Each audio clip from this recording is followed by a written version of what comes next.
अखिल पांडवों के बीच एक ऐसा दिन आया जो सदियों तक याद रखा गया।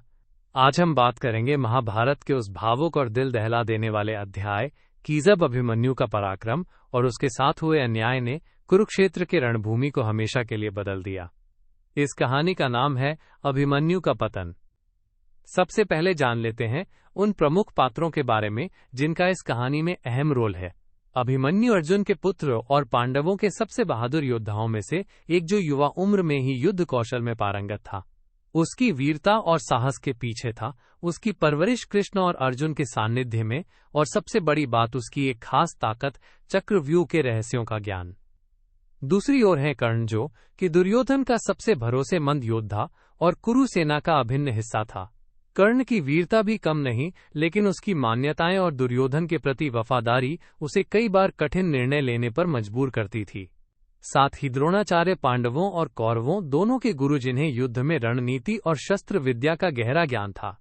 और अंत में कृतवर्मा, एक अनुभवी योद्धा जो अक्सर युद्ध के नियमों को लेकर विवादों में फंसा रहता था। अब बात करते हैं उस समय की। कुरुक्षेत्र का युद्ध चल रहा था और पांडवों ने अपनी सेना को मजबूत करने के लिए कई रणनीतियां बनाई थीं।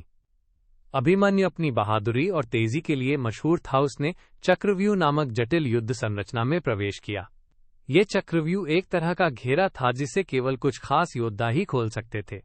अभिमन्यु ने इसका रहस्य जान लिया था, लेकिन उसे बाहर निकलने का तरीका पूरी तरह से पता नहीं था।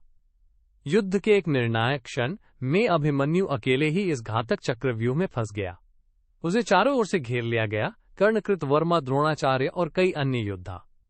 यहाँ पर एक बात ध्यान देने योग्य है, युद्ध के नियम कहते थे कि एक योद्धा अकेले पर हमला नहीं किया जाएगा, लेकिन उस दिन भय और लालच ने मानवीय संवेदनाओं को पीछे धकेल दिया।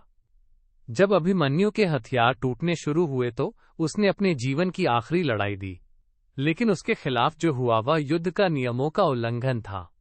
कर्ण, कृतवर्मा और द्रोण की मिली भगत से अभिमन्यु को बेदर्दी से मारा गया।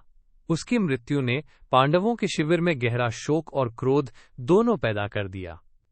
यहाँ पर हम समझ सकते हैं कि जब डर और असहायपन का माहौल बन जाता है तो लोग कैसे नियमों को तोड़ने लगते हैं। ये युद्ध का एक काला पक्ष था, जहाँ जीत के लिए नैतिकता को दरकिनार कर दिया गया। ये हमें ये सिखाता है कि भय और तनाव में इंसान कितनी जल्दी अपनी मानवीयता खो सकता है और कितनी जल्दी अनुचित कार्यों को सही ठहरा सकता है। अभिमन्यु की मौत ने पूरे पांडवों के शिविर में सामूहिक अपराध बोध और गहरा दर्द पैदा किया। वे जानते थे कि उनका नायक उनकी आशा अनैतिक तरीके से मारा गया, लेकिन इस शोक ने उन्हें कमजोर नहीं किया, बल्कि एक नई ऊर्जा दी। प्रेम और क्रोध के मिलन से उन्होंने प्रतिज्ञाएं की, कभी नहीं छोड़ेंगे ये लड़ाई और हर हाल में न्याय प्राप्त करेंगे। यहाँ हमें ये याद रखना चाहिए कि जब प्यार से पैदा हुआ गुस्सा सही दिशा में उड़ान भरता है तो वो बदलाव और न्याय का मार्ग प्रशस्त करता है। पांडवों ने अभिमन्यु की याद में न सिर्फ अपनी प्रतिज्ञाएं मजबूत की, बल्कि उन्होंने ये भी समझा कि नियमों का पालन करना कितना आवश्यक है, चाहे परिस्थिति कितनी भी कठिन क्यों ना हो। तो दोस्तों, इस कहानी से हमें ये सीख मिलती है कि वीरता और साहस के साथ साथ नैतिकता और नियमों का सम्मान भी जरूरी है।